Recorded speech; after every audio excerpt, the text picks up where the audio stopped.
Hey folks, Jonathan here. I'm working on the top kick a little bit. We've got the air conditioning working good, all the brake lights done, wired up. You know, nothing that was real exciting to show anybody, but just about finished with the body. And I'm going to, let me see, start doing some Bondo work on it before too long. Get everything straightened out and body work done and get some paint on it. But we're going to do a custom bumper on the front of this here soon. And I'm going to go ahead and give you some updates on some other small projects and stuff that I've got coming up. This will probably be next, along with we've got another rat rod build coming up, one-day build. We're going to do this one a little bit different.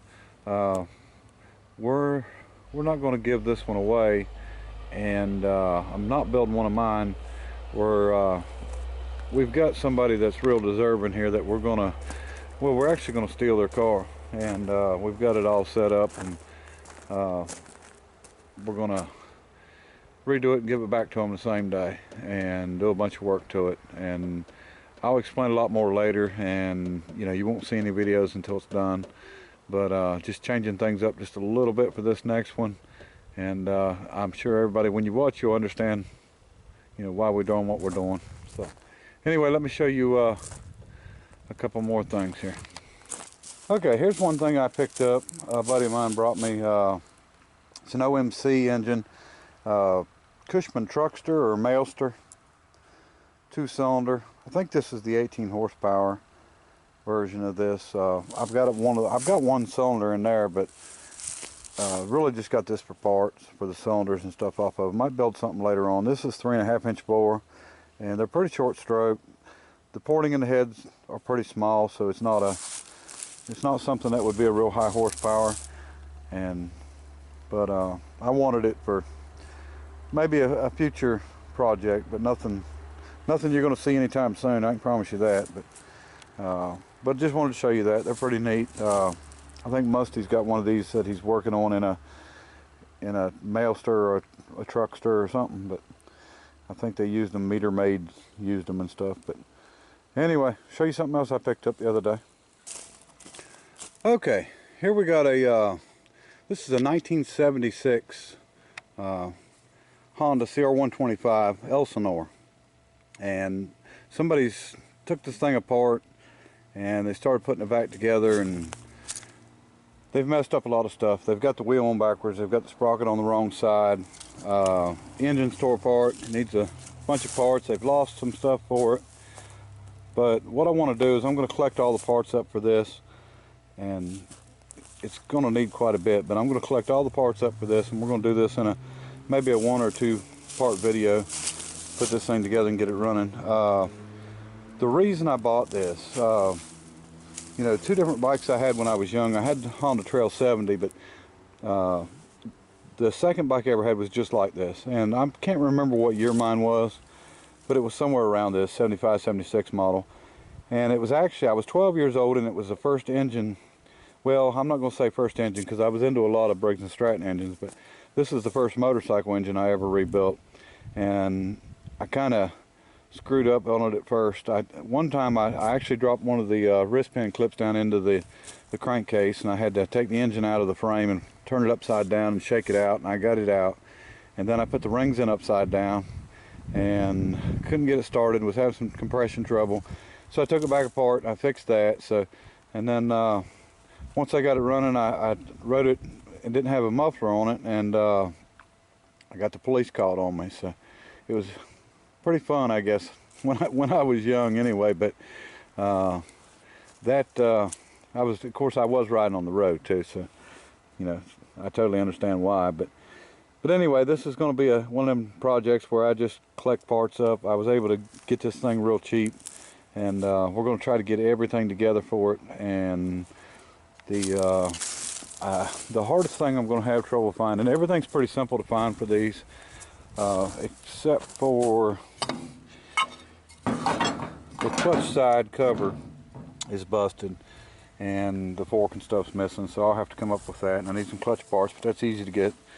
And I need we'll tear it down and put bearings on the crank. The rod bearing on the big end's good. you can hear the bearings inside the roller bearings on the crankshaft. So we'll split it, we'll do that. I think everything else is okay. The bore is fine. We'll have to get a piston rings. I'm going to mic it, make sure, check it out real good. But just like I said, just a lot of little parts. But you know, I wasn't really looking for one of these bikes, and it just popped up and was available, and it just reminded me of the one I had when I was little, so I figured I'd grab it up. And you know, I could barely get on that bike at the time, 12 years old, and I used to push it down to the Ohio River and ride up and down the river with it. But anyway, well, push it. I was supposed to push it. I rode it most of the time, but I was supposed to push it down to the river. But anyway, got another one I want to show you. Okay, kind of dark in here in this little building, but some of you may have seen this. I bought this at an auction. This is a 71 model Trail 70. Well, it's kind of weird because it's got 71 on it, but I've actually got the title for this. And the title says 72, so it must have been sold in 72. Anyway, I've got the original helmet that came with it when the man bought it for his daughter. And it's pretty original. And I have got, let me see, I've got the exhaust, which, because this exhaust is rusted out. I've got a tail light lens for it. I've got a new seat and new padding. And I'm going to go ahead and order, I may order tires, but I'm at least going to order tubes. But what we're going to do, I'm not going to restore this bike. I want to just take it partially apart, clean it up really good, get it running good. It runs, it just don't run very good at all. Got to run with the choke on, but we'll go through this thing and, you know, fix all the little stuff that needs fixed on it, and just make it look decent. Clean it up really good, and I'll probably pressure wash it before I start on it. I think it's going to need a sprocket on the back, and I'll have to check the front one, and we may put a new chain on it too. But just a lot of little stuff. The main thing wrong with it, like I said, is the seat foam, which I've got brand new, and like I said, the tail light. And the exhaust is just completely rusted out, but I've got another entire pipe with the cover. So this will probably be a maybe 1 or 2 part video. You know, this won't take long, but you know, I'm not going to mess with it or touch it until I get all the parts in for it, everything I need for it. So, but that's coming up too, and I'll show you some more stuff. Okay, I'm trying to get enough parts together here for another engine, and I'm not, you know, ready to start on one or anything like that, but I just want to collect everything up for it. Now this one will go a lot quicker because one thing, I've done it before with this particular case and everything, but the other thing is that, you know, I know what I need. I'll get it all together. Our smelter is already built. Our pattern for our foundry mold's already, well, our foundry mold, it's already done. Our foundry pattern, whatever you want to call it. But and I've actually got one side here. I just have to do the other side in the cam cover. But the difference in this, a little bit bigger bore, 3-inch bore instead of 2 7/8, or 2 3/4. I'm sorry. So it's 1/4 inch bigger bore, and crankshaft's 4 millimeters shorter. This is another Yamaha 250, YZ250, but it's an older model. It's an 86 model, and a few differences. It's got a nut here instead of a bolt. If you remember, well, not this end, the other end I broke the nut off on, but, or the shaft. But this shaft has got an issue, and that's why I was able to get this thing really cheap. The big bearing, the big end of the rod is really good, but hopefully you can see somebody's boogered it up, and you know, that's nothing to worry about. So not for what I'm doing, so that was a good thing for me, and that was just another quick eBay purchase. And I've got a carburetor there that may be too big, and then I've got the carburetor from Richard we may end up using. We'll use one of them. And I've also got the Schreber carburetor that I was going to use on this build here and didn't do. You know, the other engine here. And let me see, I wanted to talk about the pocket valves a little bit and the style of this. This is a Kincaid cylinder, and off of a walk-behind garden tractor actually. And the engine sit inside of the wheel. It was a single wheel, kind of a weird setup. Not a lot of horsepower or anything like that, but you know, they ran. That was about all they done. But anyway, what we've got, this is, you can consider it an F-head, but you can also consider this to be a pocket valve. And we've got our exhaust valve on this side at the bottom, and we've got our intake valve directly above it.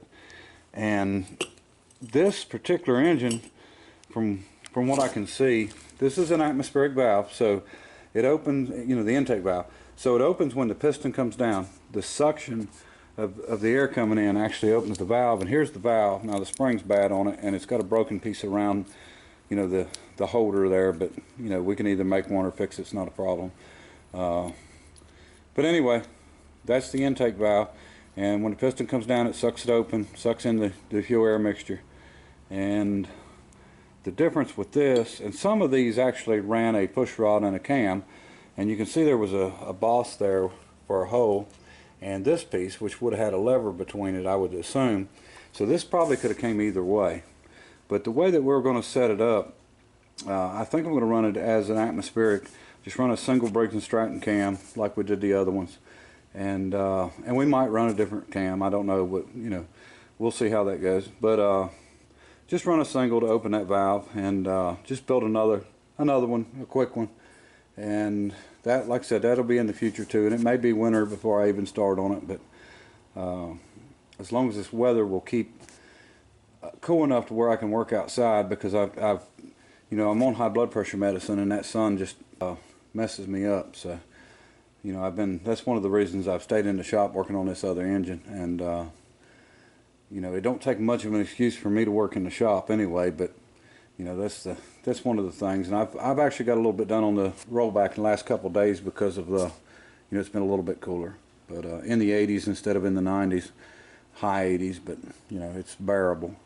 But anyway, this is a future project.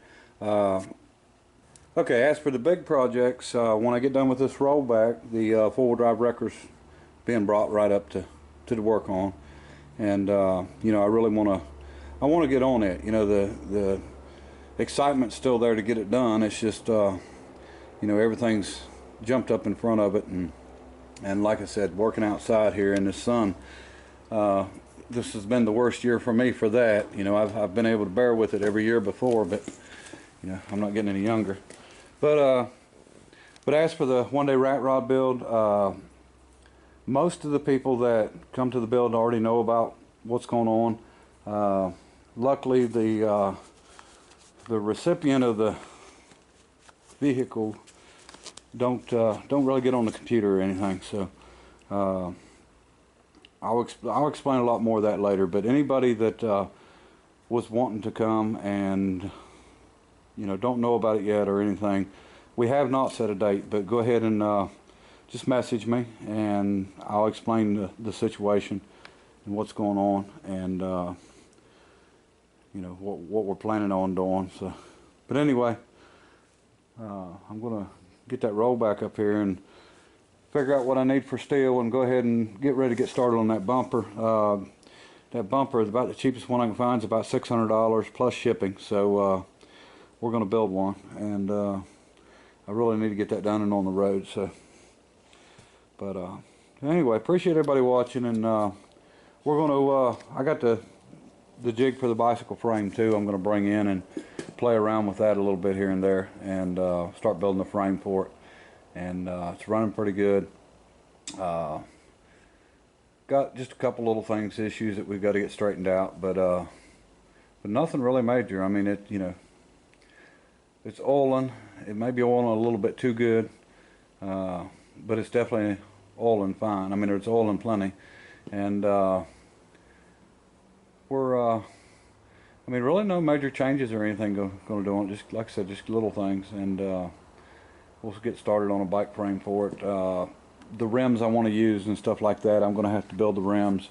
I can buy the rims, but I mean, I'm still going to have to put the spokes in, and maybe possibly build a hub for the center, because I just want what I want. I want 3-inch wide rims, and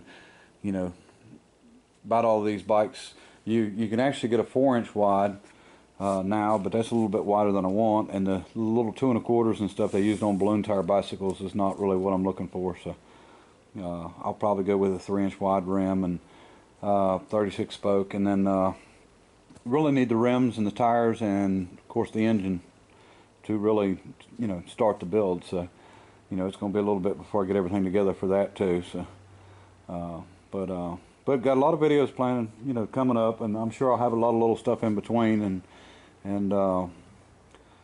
really, really, really appreciate everybody watching, and appreciate everybody subscribing, and I hope, like I said, you know, hope we'll have some good ones coming up. So, all right, till next time, bye.